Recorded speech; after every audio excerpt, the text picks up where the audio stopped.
It's strange how quietly evil people can be. How someone can walk into your life, say nothing outright, and somehow make every shift feel like your stomach's slowly tightening into a knot.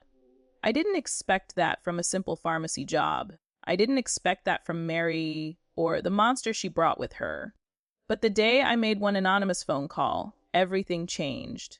And I learned something powerful. Sometimes justice doesn't roar. Sometimes it whispers and still brings the whole house down.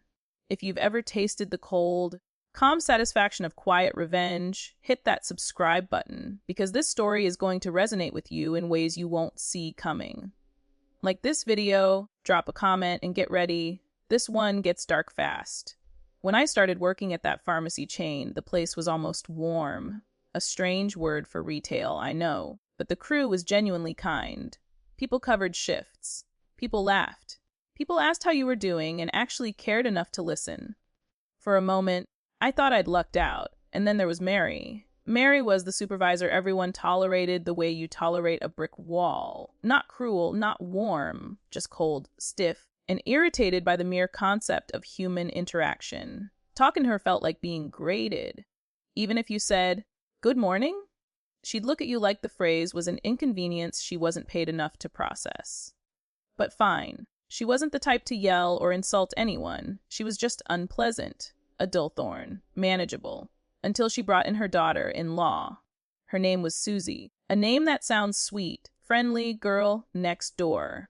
But the moment she walked through the automatic doors on her first day, it was like the air pressure shifted. Her presence was loud before she ever opened her mouth.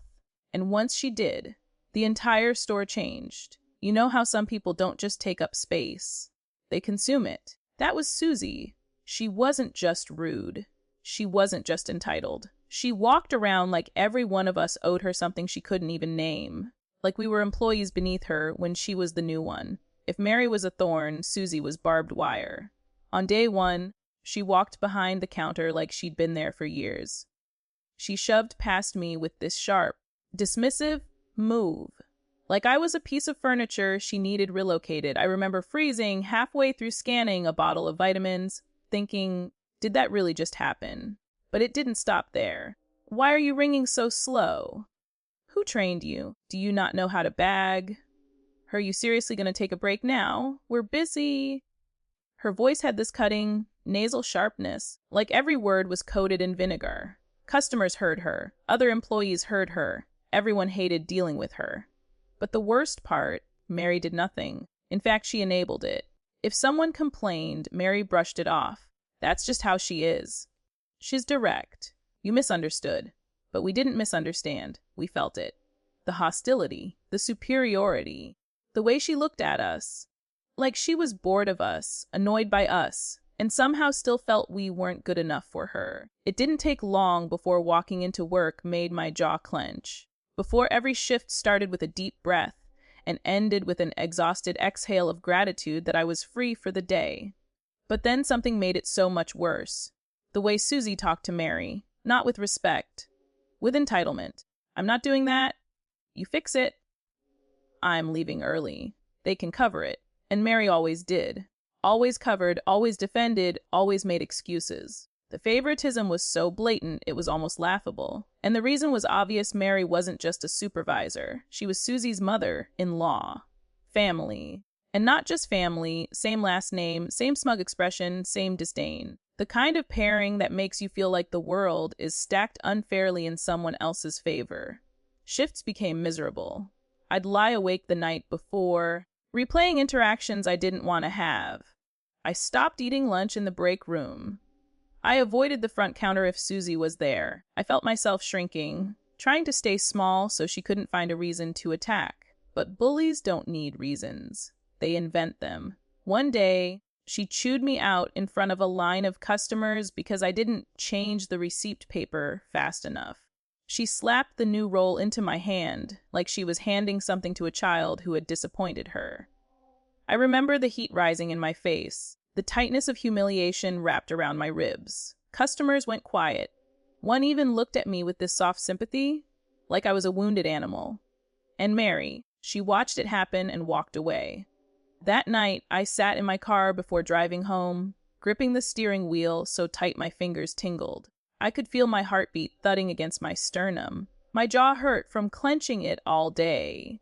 I remember thinking something simple, sharp, and coldy. She shouldn't be here. Not Susie. Not Mary's clone. Not Mary's weapon. And that's when another thought slid quietly into my mind, smooth and satisfying. Wait, didn't orientation mention something about family members? I replayed the boring HR videos in my head. The monotone voice, the endless bullet points. Conflict of interest, family, not allowed to work together in supervisory relationships, fairness, accountability. It was all there. I just hadn't cared at the time.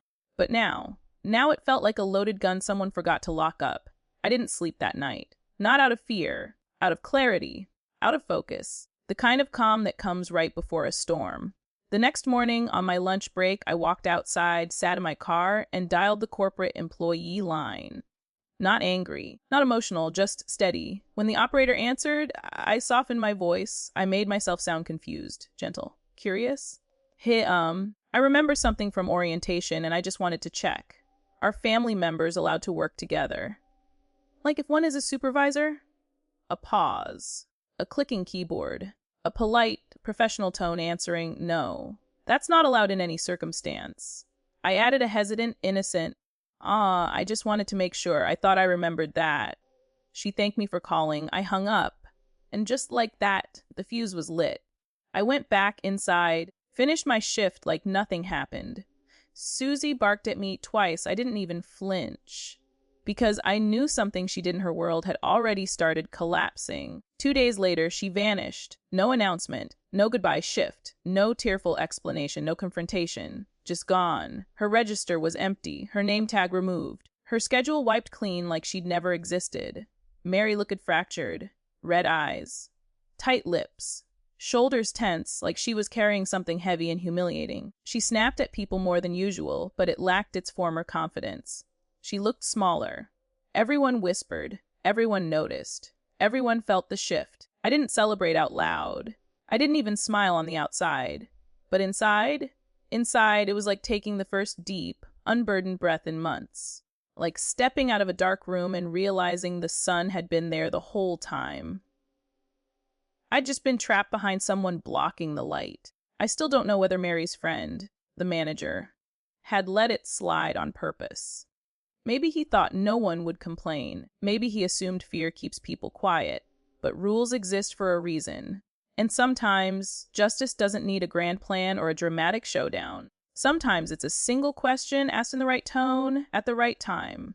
Now, every time I think about Susie being walked out, escorted off the schedule, erased, I smile. A small victory. But a powerful one. The kind that reminds you that you're not powerless. Not even when the bullies think they own the room. If this story hit you the way it hit me living through it, make sure you like the video, subscribe for more dark justice stories, and comment below. Have you ever watched someone get exactly what they deserved?